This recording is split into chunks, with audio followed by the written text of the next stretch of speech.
Hey, so live again on my channel with another comic memories for chat.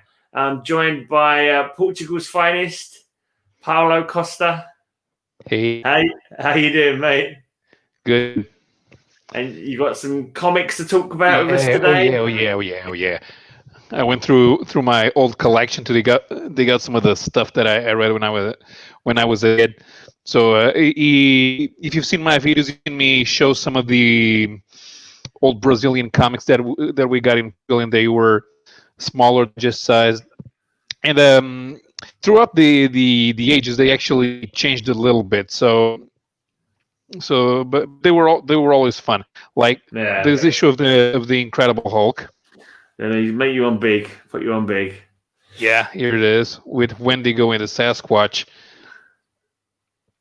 And one thing that I liked in the Brazilian guys is how they did the copy on the cover. It was always typewritten instead of using hand lettering like Marvel did. And I look back, the translated editions actually look more professional than the original Marvel and DC comics.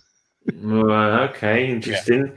So, yeah. when did you start collecting comics then? Like, when did you sort of first notice the Americans or the reprints of the American comics on your comic shop shelves or newsagent shelves, wherever you used to buy them? Yeah, well, I was already reading comics by age 4, but it was mostly Disney's. Hmm. Uh, once I was about 6 or something, and I saw a Marvel, and I said to my dad, "Oh, I want this one." And he looked at it. Are you sure you want that? Because it was the first appearance of Vermin in Captain America, and instead of using the regular cover, they reproduced a panel from the interior where Vermin is practically ripping Captain America's guts out. Uh, So for a 6, it was probably a little too much for him. But I managed to convince him, and I brought him home. And after a few more purchases, by age 8, I was completely hooked.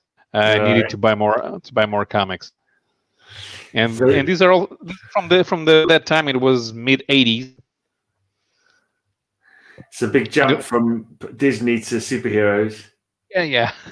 But it's Marvel, and it's not like I was reading the Barker comics, which were also available.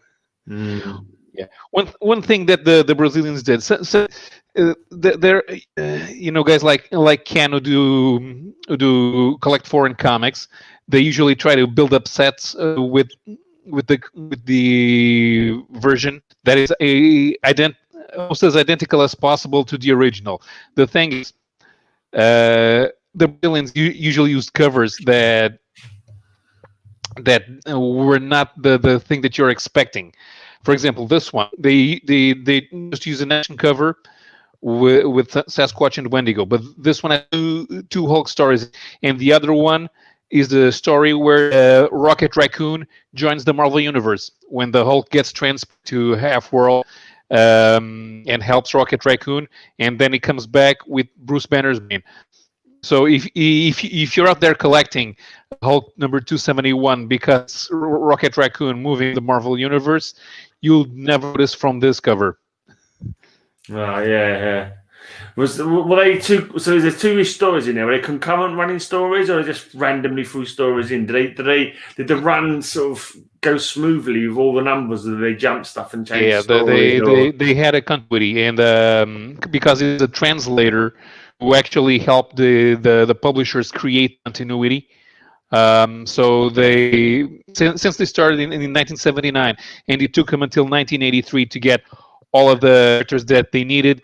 The continuities were a bit out of whack, and for example, Hulk and Captain America were further ahead than Fantastic Four, Doctor Strange, um, and the Avengers. They managed to speed up the Avengers. They published a lot of the Avengers, even from the Roy Thomas era.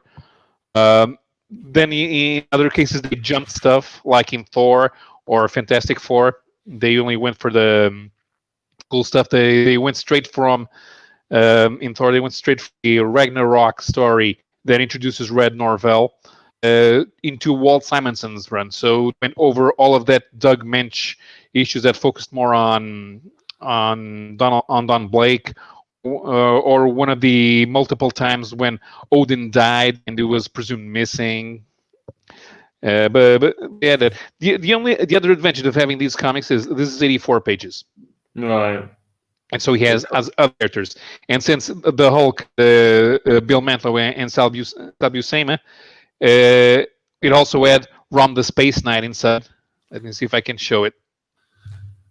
Put you on full screen. Okay. And they were running. Slightly different colouring, do you think, as well, or is it the same colouring as the American? No, version? they colored everything in house. They got the pages in black and white. It was normal because the Marvel and DC didn't know if their licensees could print comics in color or not. So they just gave them the art in black and white. And since this was back in the day when they had to use film, they just sent the black plate and and then they did the rest. Even though this was the 80s, these guys had better coloring than Marvel did. Right. Mm-hmm.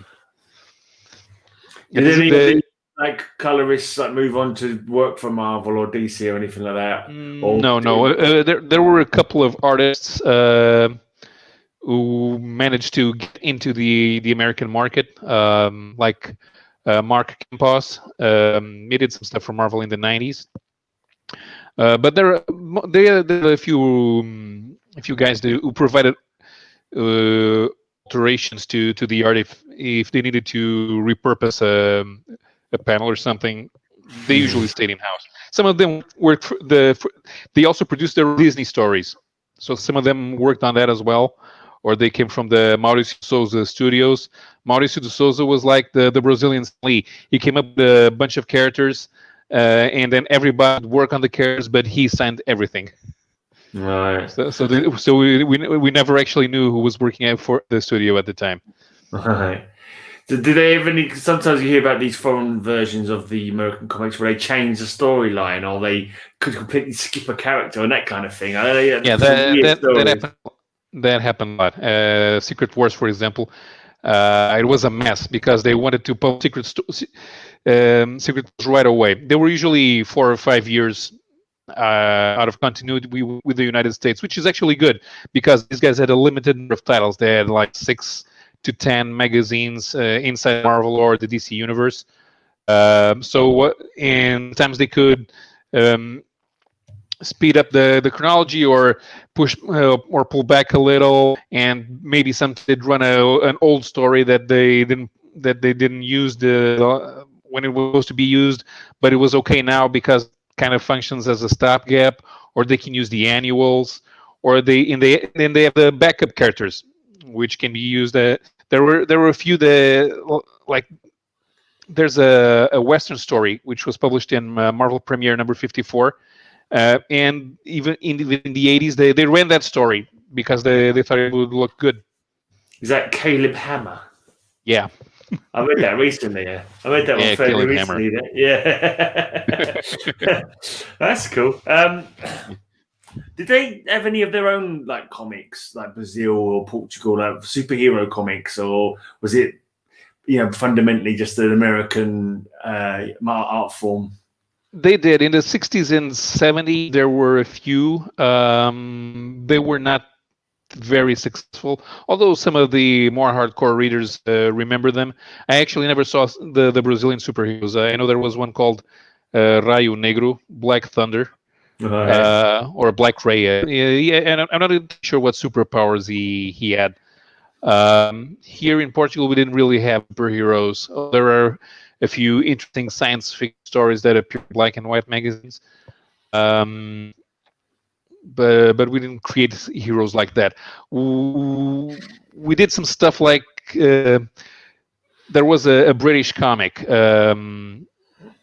Battler Britain, which in Commando or something in the UK. Right. Yeah. And we took this, we got stories, but then we changed the plot line completely, renamed the character. The character was now Portuguese, but he was still a flyer in the RAF. All right.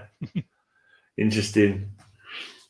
There was a couple like that, wasn't there? I'm sure that we had loads of Raw comics back in the day, and Yep.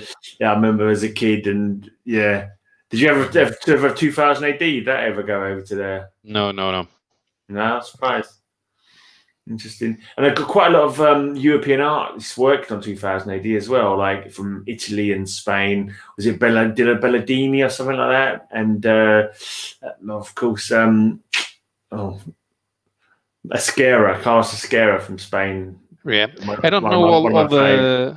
Yeah, I don't know all the names. I know Jose Ortiz worked there, and I can't remember all of them off the top of my head. But I know it was some of the same guys that worked on for Warren magazines, because there was a studio in Barcelona called Secciones Ilustradas, and a bunch of Spanish artists would work for the studio, was providing art for the British and American publishers. No, it was a good way for them to make some money, because working just in the Spanish market, they'd never make any money doing comics. Then they'd have to work in advertising or in animation, which also there isn't that much in Spain, and so. You've got the right market for it, haven't you? America's got the big market for most of the that kind of thing. All right. You want to move on to your next comic now? Your next comic memory? Yeah. So, okay. Oh, now going for a Captain America. First appearance of Armadillo. Oh, right. This was fun at the time. I liked this run. This was the previous issue had been Madcap, and before that it was the ones with Captain Britain, the 2 stories with Captain Britain. Right.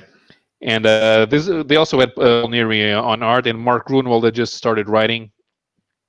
And this story is good because it's something that I now understand better, but a few writers, their select group of villains and the backup characters that they like to use. Here in this story, he brings back Dr. Carl Malus, who started as a villain in Spider-Woman, which was what Grunwald worked on before he had Captain America. I'm not sure if he was already an editor then, but yeah, that's how that was the real integration of the Marvel universe. It's not about having a 3-part saga with 200 superheroes appearing in one panel. No, it's Captain America, and you're fighting one of Spider-Woman's villains. Yeah. Also, wasn't Dr. Malice also the Thing runner demon as well? I think, because he was one who was given the powers to most of the unlimited fighting class wrestlers, wasn't he? Giving them their super strength. Yeah. For the power broker. Yeah. Yeah. One thing I want to show here is that the ads. Right. They're advertising one from the graphic novel collection. Okay. Oh, Daredevil, I can make it out. Yeah. Yeah. Daredevil, Love and War, the one by Frank Miller and Bill Sienkiewicz. And there's a DC ad somewhere around here. What, in the Captain America comic? Yeah, because the same company was reprinting both. Yeah. Right, I see. Yeah. Some Batman. Oh, cool. Year 2. Because one of the Brazilian superheroes, like from DC, is Fire, isn't it? Was she popular in the Brazilian reprints? Yeah, she was. The Brazilians were kind of proud that Marvel had Sunspot and the DC had for. What they made sure was they tried to make sure that the character was properly portrayed, especially Sunspot, because Claremont couldn't tell the difference between Spanish and Portuguese, and he had Bobby Costa saying ridiculous stuff like "Ay Dios mío" and stuff like that. Right, so he wasn't even getting his patter right. Yeah. That would have been quite annoying, I should think, for Portuguese like to be done as Spanish. I think that would have triggered a few people, wouldn't it? Yeah, we don't speak Spanish. Don't speak Spanish to we'd rather you speak English or French. Not German. Nobody speaks German. No, apart from the Germans. what do they know? Yeah. There was from this period. There was during this time they pulled back on the number of pages from 84 to 68 pages. Now there were only for 3 stories, Right. which wasn't that bad because it fell along the period when Marvel raised the page count from 17 to 22. 22 pages, 3 stories, 68-page comic. You have 66 pages of story, and then you can use the other 2 for ads or for the letter section, for the letter column, which sometimes they were really big. They must have had, obviously, they must have their own letter column, didn't they? Their own letters Yeah. from Portuguese people. Where, Yeah. Well, did you ever write into the letters page? No. I thought about it once, but that was when I was 8 or something. But then I kind of knew that there was no point really, because the Brazilians only sent the stuff here after taking it out of the past the sale expiry date in Brazil. So it took about 9 months for their comics to Portugal. So, but if I was commenting on something, it was going to be a year too late because they were probably already doing something else. Got an interesting question. We've got side questions. Don't know whether you side questions on this chat, but I loved Captain America, man. Captain America was my favorite character, and unless I really wanted to try the other ones, because I couldn't afford every comic, but so okay, this month I'm picking this one up, and the other month I'm picking another one. But I always made sure to go after Captain America the most. Did you not think there should be like a character called Private Portugal?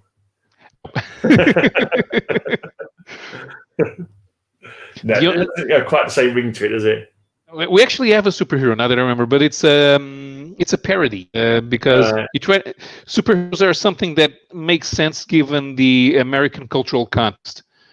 Because they're a continuation of pulp hero characters, doing street justice, and the fact that they became popular during the Depression when the mafia were running the streets and the police was ineffective.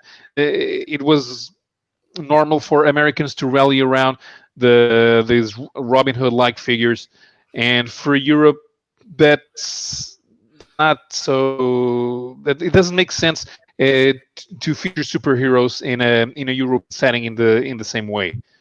So the people, the comics fans who like superheroes in Europe, we want the American feeling of reading these stories. So I do. There's even a story I remember during the J. Michael Straczynski run in Spider-Man, when Marlon is sucking life out of other superheroes who are symbol, and one of the things that Marlon says, who the hell's ever heard of a German superhero? It doesn't really make sense for the cultural context. Marlon, who's Marlon? Marlon, that was the time when Straczynski was trying to say that Spider-Man wasn't really. Hello, am I disappearing? You had a little bit of problem, You're all right. Okay, I'm back. Yeah. It was saying that it wasn't really bit by the Spider-Man. The spider was a symbol that gave him totemic powers, and he was the God, right. That must the be personification. The personification of the spider. So Marlon would eventually go after him, being the personification of the spider. Okay. The story wasn't that bad, but Straczynski. Right. Okay. Was that in the 90s or after that? Late 90s. Yeah. I'd gone full DC by that point, so I missed that storyline. The spider totem. Okay. Because that's kind of thing they've explored a few times, like the bat totem. I'm sure they've done stuff about the bat totem in Batman as well, and the significance of the masks and that kind of thing, and how the masks gives you a whole new persona and so forth. It's one of those kind of subjects they like to sort of talk about every now and again. Sure, because Batman is kind of an exploration on the psyche of Bruce Wayne and all the other villains. So it kind of makes sense that you go for the power of symbols. Even the origin story is about the power of symbols. Bat crashes through the window. I'm going to become a creature of the night, because the creature of the night will bring fear into the heart of the supervillains. And so Yeah, it makes sense there. the cowardly supervillains. All Mm. right, you got another one. I'm going to go on to the third comic now. The third comic memory. Yeah, this title is called Super Aventuras Marvel. It didn't, and unlike Hulk and Captain America, it didn't have a main superhero. It had a bunch of different superheroes. You see here the Punisher here, and this is Thor. And when I saw this armor, I had to buy it because I needed to see what was up with Thor's new costume. If you put a new costume, it was a guaranteed. Yeah. For they know they knew how to do that. This one is also special edition with 130 pages, so it's thick. Was there any like censorship on the comics? Like the main characters, like Punisher, for example. I just wondered if it was like frowned upon any more than the other characters were for being less of a hero and more of a anti-hero. Was there any sort of feedback from that, or not like that? Not at the time. You see, Brazil was getting out of a military dictatorship form of government in 1985. And then they had for the following years, their main problem was getting the economy stable. They had runaway inflation. They changed their currency 3 times in 5 or 6 years. So by that time, they were not concerned with censoring, because they were trying to show that they were democratic now. But even then, by the early 80s, even when they still had official censorship, as long as they didn't do anything that attracted attention, and because they already had their own censors in house saying, okay, we can't do this, otherwise the censorship's going to come down on us, or the distributor is going to refuse to carry the comic. So they ended up not having that problem. And if they needed, they could change the dialogue, because after going through translation, who knew what was originally in there? Well, there was one thing that they did with Marvel Premiere number 18, that the Captain America story that was drawn by Frank Miller. Instead of, because they changed the art, because the reader wouldn't care about Captain America going into the fire to save the American flag. Instead of saving that, he went back to get the Universal Declaration of Men's Rights from the United Nations. A copy of the booklet. Interesting. I don't remember that story. Was there so that one with a rolling sort of roster of characters? How did they decide it? I mean, was it like, obviously they weren't following one or 2 comics, we just randomly throwing in whatever story suited them? They had a group of characters that they usually followed, and sometimes they would put something else.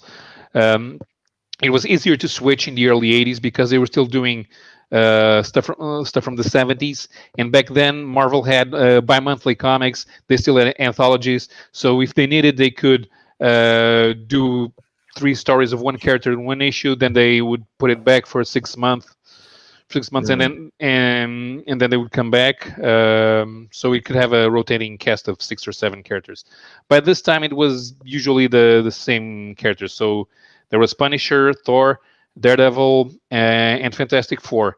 Because they kind of went over some Fantastic Four stories, what they did here was that they had 2 New Universe magazines, but they were canceled on issue 12, low sales. They weren't as explosive as the regular Marvel universe, although people who read them liked them enough. But since the characters didn't have costumes as well, and that kind of is a no-no for many people. But they decided that since they stopped publishing just before John Byrne's Starbrand stories, then they went back. They came back a couple of years later and decided that they were going to run them here. And there's a story here from that run here with the baby Starbrand. Right. After they blew up Pittsburgh, because John Byrne blew up Pittsburgh because it was Jim Shooter's hometown. They weren't getting on then. Yeah. And And another thing here, that they sell this Thor's new armor. The armor appears 5 pages from. They ran different Thor stories in here, continuing, but the armor only appears 5 pages from the end. Right, that's the image they went for. For some reason, I thought that was blinking Beta Ray Bill you were showing there. Every time you showed it a couple of times, every time you held it up, I thought it was Beta Ray Bill. Beta Ray Bill debuted in another comic, Heróis da TV number 101, but it was in the same issue that they introduced Monica Rambeau. So what they did was they merged the covers from Amazing Spider-Man Annual, where she debuts, and her first appearance in the Avengers. They took the figure out from that Avengers and put it in the Spider-Man Annual cover. Right. But because of that, they didn't have Thor on the cover. So you want the first appearance of you're a foreign collector. You want the first appearance of Beta Ray Bill in Brazil. You're going to get a comic with Captain Marvel on the cover. Right, fair enough. So, are they still going the Brazilian versions? Are they still doing them?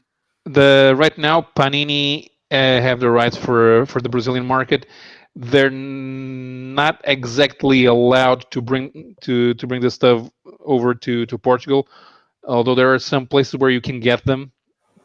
Right now, we don't really have comics on the newsstand because the last guys to have the rights to Marvel, they kind of noticed that there was no point in doing monthly magazines. Everything was now a special edition. At best, they were separating 6-issue arcs into a 2-issue miniseries with 3 parts on each one, because they could put those back in the newsstand if they didn't sell. Then we have leftovers. We keep them in storage for another year. Then they go back during the summer at discount prices, or we can put them in the comic events. So, how do you get your comics now? Then you get trades or? Yeah, I get trades there. There are 2 shops in Lisbon. Although I haven't been there much lately because right now I don't have that much money anymore. Yeah. Are you keeping up with modern comics as well, or are they still still miles behind? Are they? I'm buying a lot more stuff in Portuguese now. There are a few image series who are being published here, strictly in hardcover format, because they don't want to. Nobody wants to commit to a long-running series. The best way that they can make sure that they publish a complete story is to do a special edition. It's going to be expensive. It's going to cost like 35 euros, but it's going to have over 200 pages, maybe 300, and they're going to make sure that all the stories are in there. Another question from the Sleepy Reader about, have you been to Brazil? No. There was no. If it was just for the comics, there was no point. In vacation, I don't need to go to the beach there. I got a very good beach here. It's also hot in the summer, and some of the cities, they're not entirely safe. Yeah, I think in some places. If unless you know the people there or you're used to it, it's probably a place to not go. Avoid if possible. Yeah, it's always good to have a handler to make sure that you don't do anything stupid. Yeah. Besides, you've got nudist beaches in Brazil, some of them, haven't you? I'm sure you have. Yeah, and like Brazil, we're a country that depends a lot on foreign tourism. So the stuff that Northern Europeans want, we have. So if we want to go to the beach, we don't need to travel. Yeah, fair enough. Right, should we move on to the next one? Is it next one number 4 or number 5? It's number 4, isn't it? Number 4. Yeah, number 4, cool. And it's a Spanish language comic. That's quite modern. Oh, that's an amalgam, yeah. Amalgam, yeah. It's JLX. And I bought this in my senior year trip in high school. Right. We went to Barcelona for a week, and let's see if we can find some comics. And I went, found this amalgam. We weren't going to get the amalgams here, so might as well buy this. And I enjoyed it. Very good paper quality, even when Marvel and DC did not have good paper quality. The publisher was let me see. Yeah, it's here. Forum. So it's a Spanish language reprint, is it? Or yeah. All right. Only 24 pages. Their lettering is not as good as the Brazilian ones, actually. I'm surprised they did a reprint of the amalgam ones. Actually, it's kind of Yeah, like a bit of a weird one. Yeah, because I noticed that at the time I think they had good distribution because they had a lot of solo books that the Brazilians wouldn't do. For example, when I showed the Hulk, there was a ROM story in there. If they tried to do a ROM comic, it wouldn't sell. But they put ROM as a backup. It started in the Hulk. In a few years later, it would move to X-Men. But it became a fan favorite. So Well, wrong. they were, yeah. So the people writing letters to them, they all loved ROM. The editorial staff loved ROM, so they knew they had to publish it. And the best way was if they did it in a book with a character that had guaranteed sales. So it's a good thing that we had these books with 68, 84, 100 pages, because then we made sure they made sure that we could follow as many characters as possible, and that they could continue selling for many years. I think the Spaniards at the time they probably were building up a better comic culture, so they tried doing this stuff U.S. sized and one story per issue. Right. So I don't know how long they held on. Yeah, so it's basically just a reprint, more or less, straight from the original comic book. Yeah, I take it the adverts are different now. Well, they had an editorial here explaining what the amalgams are. Right. This was made in house by Forum, but the rest they did it. They even have the fake letter column that they included in the amalgams, because if you remember, all the amalgams had a letter column where they were discussing what was going on in the comic, even though those stories don't exist. Yeah, that's right. Yeah, as if it was an ongoing run kind of thing. Yeah. I just finished reading Image 1963, which was a similar kind of theme. Like, have you read them ones? Yeah, I've read some scans. I've never looked for them, especially because I know they're not, since the story isn't finished, they're never going to collect it. But I actually never went looking for the issue specifically. Right. Yeah, we weren't going to kind of finish it because it was just like meant to be as if it was an issue in a run that had been going for years, kind of thing. They were quite a good concept, though, quite fun reads. What was your favourite? Did you have a favourite of the amalgam? Was that the only one you picked out? Oh, from the second run, Spider-Boy Team Up. It had art by Ladron, and that's when they introduced the Legion of Galactic Guardians from the year 2099, and it's they mix the Legion with the Guardians of the Galaxy. Yeah, Legion of Superheroes of the Galaxy. Yeah. I can't remember if I've got all those now, because I remember going through my books the other day and I was trying to work out. I think I've got all them ones, but it was the other ones where it was the where they reimagined the DC line, so it'd be a different Flash, like different story. I think a couple of those Tangent. That's a Tangent. Yeah, a few of them I ended up not having, so I've kind of made a list. I don't know how I never got them, but yeah, I think I bought a newsstand edition. I bought a newsstand edition of one of those, Secret Six. I don't know why there was a newsstand edition. Right. Yeah, weird. Okay. Right, we've got to move on to the last one now then? Yes, now it's time for European comic. European, right. Michel Vaillant. Ah.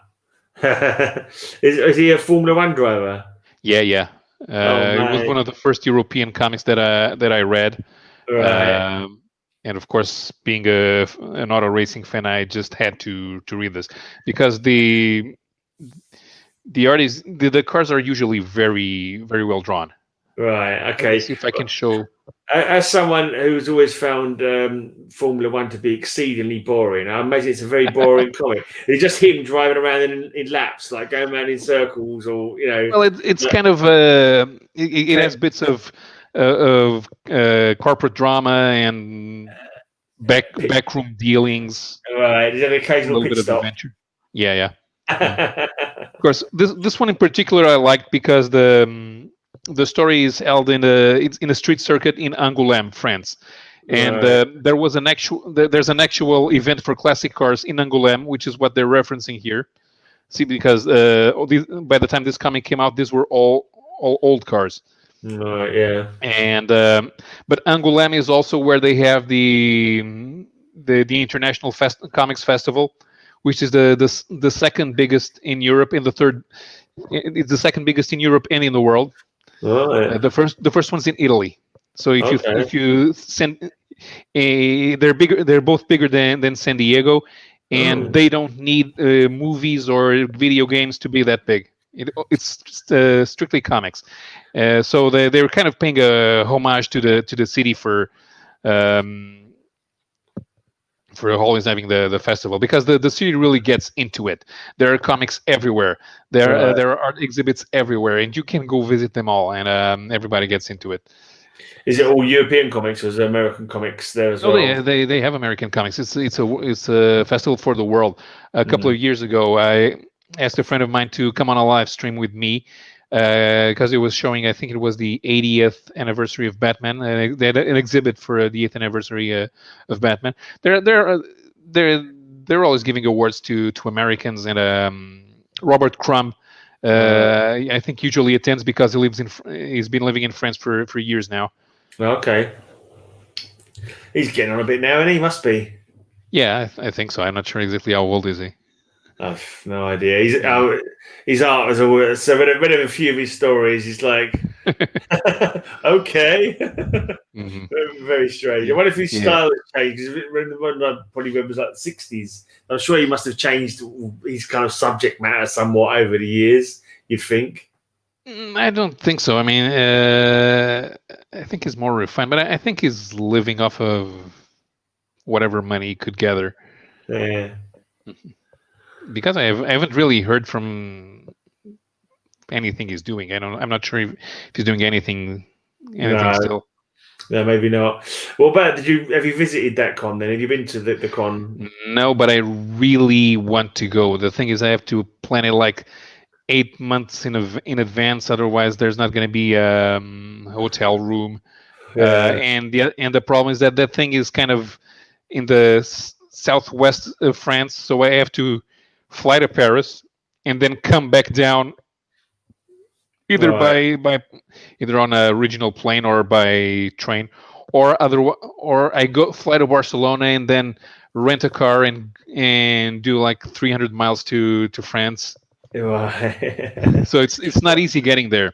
No, it sounds like an exhausting blinking journey before you even start walking around a blinking festival all day. But people who go there every year, even from Portugal, they tell me it's worth it. They love going. Yeah. You get it's different because it's different from the American Comic Con atmosphere. In America, you go to a convention to find good deals. Yeah. But and when you try to explain what is going on, it's just a place where a bunch of traders are there with old comics that they want you to buy, and you're basically paying to get in to a place where you're going to spend money, which is kind of ridiculous. So the guests kind of make it worthwhile if you can get a copy signed or something. And here you can get the copy signed, but they don't charge money for autographs or for sketches, usually because they're guests of the organization. It's not like in the Americans, they go to conventions specifically to sell stuff. Yeah. So there's of course the art exhibits. It's like, since to the French, comics are an art form, there has to be a celebration of art, something where you're explaining to the visitors what it is that they're seeing and why it's important that they know it, and why that comic deserves to be celebrated. Sounds like they're kind of like held in a more like highbrow kind of effort towards it, rather than just like, oh, it's kiddies comics, whatever, and we'll all dress up as superheroes and parade around. But the comics that sell better in France, they're humor, and they're that all ages humor. And like whenever they have a new Asterix, and it usually takes them about 2 or 3 years to get an album done, they sell 1.5 million copies of the new Asterix when it comes out. Yeah, within 1 year. It's pretty big. Yeah. I don't think hardly. I don't know. Do any of the American comics sell that anymore? But I suppose they're monthly, though, aren't they? So, but Yeah, so it's not the same thing, but yeah, you put out a comic and it sells 1.5 million copies, and it costs the equivalent of $20. mm, So it's a yeah, different set of economics, but they put out many comics. Imagine that everything is graphic novels. Even so, they have over 5,000 new comics in France per year, counting re-releases. Um, so that's 100 comics per week. Nobody can buy 100 graphic novels in a week, and yet they publish it because they're pretty sure that they're going to reach their target audience. There are comics for everything. yeah. There are genres for everything. So it's So almost as prolific as the Japanese of their mangas. They got manga yeah, for everything, yeah, haven't they? yeah, Yeah. yeah. And even the mangas sell well in France. I'm not even sure if it's Naruto. Add numbers for 2015, but the top selling mangas sell a volume sells like 500,000, no, Mm. 300 to 500,000 copies per year. What do they call it? They called comics in France, or do they have like a different sort of terminology for them? Yeah, it's bande dessinée, And what does that translate to? drawn strip. Drawn strip. Okay. So they have them all in the newspapers, like we do in Britain, or Yeah. newspaper strips. But yeah, so they're just like reprinted into book form. No. They kind of used to do that, but everything is the thing is when they define the name of the art, they didn't think about relating it to subject matter. Mm. So Apparently, they have adult comics in France. yeah, and you can buy them in regular bookstores, and nobody's going to hide them behind the counter. You can just reach up and get them. What's your favorite adult? Give us a good one. We can all go out and look up online. Well, the Druna by Serpieri is pretty good. The thing is, the adult comics they're not what Americans would consider smut. They're erotic. Yeah. There are nudes, but it's not porn. No. There's There's sex in there, but it's part of the story. It's an important part of the story. Right. Fair enough. Interesting. Okay, mate. Thanks for coming on and having a chat. Got anything else you want to say about that last one?